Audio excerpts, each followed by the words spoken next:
রাসূল পাক সাল্লাল্লাহু আলাইহি সাল্লামের ন্যায় নীতি এবং ইনসাফের মাধ্যমে রাজনীতি করতে চায়। আপনারা সেদিন সমাবেশে উল্লেখ করে দেখেন তার জন্য বিশেষ চেয়ার দেওয়া হয়েছিল, তিনি সেই বিশেষ চেয়ারে বসেননি। তিনি এক কাতারবদ্ধ হয়ে এদেশের মাটি মানুষের বন্ধুদের সাথে মিলেমিশে কাজ করতে চায়।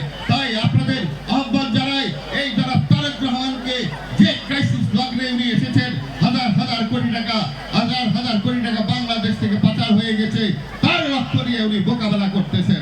অতএব যারা তারেক রহমানের জন্য শুধু তাই নয়, বাংলাদেশ জাতীয়তাবাদী দল বিএনপির জন্য আপনারা দোয়া করবেন। বাংলাদেশের স্বাধীনতা সার্বভৌমত্বে সুখী সমৃদ্ধশালী বাংলাদেশ করার লক্ষ্য নিয়ে যারা তারেক রহমানের নেতৃত্বে হাতকে শক্তিশালী করার লক্ষ্য জন্য আপনারা দোয়া করবেন।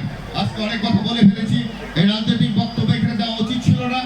আমি তারপরও আসলে আবেগ প্রমাণিত হয়ে অনেক কথা বলে ফেলেছি। যদি আমার ভুল হয়ে থাকে ক্ষমা করে দিবেন। আপনাদের অনেক সময় নষ্ট করেছি। আমি বাংলাদেশ জাতীয়তাবাদী দলের সাধারণ একজন কর্মী। আবার বলি, সাধারণ মানুষ, যেখানে কৃষক, মুঠে মজুর, মেহনতি মানুষ, তাদের পাশে থাকতে আমি স্বাচ্ছন্দ্য বোধ করি। আমার উচ্চ স্তরের ভালোবাসা আমার প্রয়োজন নয়। সেটাকার মানুষ যারা দিন এনে দিন খায়, তাদের পাশে থেকে আমি আগামী দিনে নাগরিক দলের রূপরেখা উন্নয়নের শিখরে নিয়ে পৌঁছাতে চেষ্টা করব। যদি আপনারা সহযোগিতা করেন, অবশ্যই আপনারা সহযোগিতা করে ভালোবাসেন, আমি সেই ভালোবাসা অনুপ্রাণিত হয়ে আপনাদেরকে ভালোবেসে আপনাদের সহজ সুন্দর একটা জীবন, সুন্দর একটা নাগরিক দল লক্ষ্য নিয়ে কাজ করবো। যেখানে থাকবে না কোনো চাঁদাবাজি, যেখানে থাকবে না কোনো নেশা, যেখানে থাকবে না কোনো নির্যাতন নিপীড়ন, যেখানে থাকবে না কোনো জমি দখল।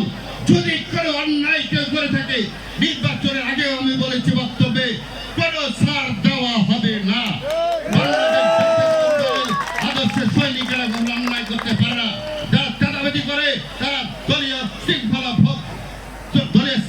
ভঙ্গ করে সততার নিঃস্বার আলোকে যে বিএনপি হয়েছিল তাকে ধিক্কার জানায়। অতএব শহীদ প্রেসিডেন্ট জিয়া রহমানের সততাকে যারা ধিক্কার জানায়, অতএব আমি বলতে চাই, বাংলাদেশের যে প্রান্তে যাই হোক না কেন, বাংলাদেশের নিবেদিত প্রাণ হিসাবে আমার প্রাণপ্রিয় সংগঠন নাগরপুর উপজেলা বিএনপি, আমার প্রাণপ্রিয় সংগঠন ছাত্রদল অঙ্গ সংগঠন সহ বাংলাদেশের নাগরপুর দেওদরের বুধুদি থেকে শুরু করে যুবক সমাজ সবাইকে দিয়ে আমি আপনাদের পাশে থাকতে চাই। আপনারা কি সেটা আমাকে সুযোগ দেবেন? আপনারা যদি সুযোগ দেন, আমি আপনাদের ন্যায় নিষ্ঠার মাধ্যমে এই সুন্দর নাগরপুর দেওদর করতে চাই। আজকে আর কথা বাড়াবো না। আজকে আপনাদের এই আমাকে দাওয়াত দেওয়ার জন্য, এখানে আসার জন্য সবাইকে আমার পক্ষ থেকে জানাচ্ছি ধন্যবাদ, দল থেকে জানাচ্ছি ধন্যবাদ। আর যারা এই সুশৃঙ্খল সুন্দর একটা শুভ সন্ধ্যার সাংস্কৃতিক অনুষ্ঠান পহেলা বৈশাখ 1433 বঙ্গাব্দের অনুষ্ঠান করতে যাচ্ছে, হয়তো আবার পাবো কিনা আগামী বছর 1434, কিন্তু আমাদের আমি এই মঞ্চে দাঁড়িয়ে আল্লাহ রাব্বুল আলামিনের কাছে তৌফিক দিক, আল্লাহ যেন আগামী 1434 সালে ঠিক এমনই ভাবে আমরা যেন একসাথে সমবেত হয়ে এই কথাগুলো শুনতে পারি।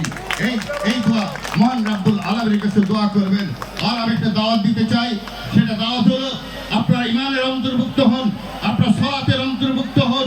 ইমান একমাত্র পরে ইমান নবীদের সুন্নাহ এবং কোরআনের আলোকিত করতে বলে বিশ্ব সুন্দর হবে, এই সমাজ সুন্দর হবে, এই জাতি সুন্দর হবে, আপনার পরিবার সুন্দর হবে। তাই প্রত্যেকটা পরিবার এখানে অবস্থান করছেন, ছোট থেকে বড়, সবাইকে আহ্বান জানাই, বিনীত আহ্বান জানাই, আসুন আমরা সালাতের অন্তর্ভুক্ত হই, নবীদের সুন্নাহর আলোকে জীবনে গড়ে তুলি। অতএব সেই পরিবার সুন্দর হবে, যেখানে কোনো নেশা থাকবে না, যেখানে কোনো চাঁদাবাজি থাকে না, যেখানে থাকে দুর্নীতি থাকবে না। অতএব শিশু কিশোর থেকে সেইভাবে গড়ে তোলা সচেষ্ট ভূমিকা একমাত্র পরিবার, বাবা মা। তাই বাবা মাদেরকে উদ্দেশ্য করে বলতে চাই, শিশুদের প্রতি সময় দিন, শিশুদেরকে গড়ে তুলুন। অতএব তারাই জাতির আগামী দিনের কান্ডারি হবে, জাতির নেতৃত্ব তারা দেবে। শিক্ষা সমাজ থেকে শুরু করে এই বাংলার কাঠামোতে গড়ে তোলার লক্ষ্যে তাদের অবদান থাকবে অনস্বীকার্য। তাই আপনার আমার গুরু দায়িত্ব, যারা আজকে বৃদ্ধ হয়েছি, যারা আজকে আমরা বয়সে ফারাক্রান্ত, তাদের প্রতি আহ্বান জানাই, আসুন সেই মা বোনদেরকে বলেন শিশুকে ঘরে তোলে করার লক্ষ্য সুনাম অর্জন করার জন্য। অতএব সমাজ সুন্দর হবে, আমি সুন্দর হব, আপনারা সুন্দর হব। ধন্যবাদ সবাইকে। ম্যানেজমেন্ট যারা করেছেন তাদেরকে আবার আমার ব্যক্তিগত পক্ষ থেকে ধন্যবাদ জানাই। বাংলাদেশ জাতীয়তাবাদী দল জিন্দাবাদ। শহীদ প্রেসিডেন্ট জিয়াউর রহমান অমর হোক, দেশ নেত্রী বেগম খালেদা জিয়া অমর হোক, জনাব আরাফাত রহমান কোকো অমর হোক। বাংলাদেশের ক্ষণজন্মা পুরুষ হিসাবে নতুন আবির্ভূত বাংলাদেশের গণতন্ত্রের কাঠামো গড়ে তোলার লক্ষ্য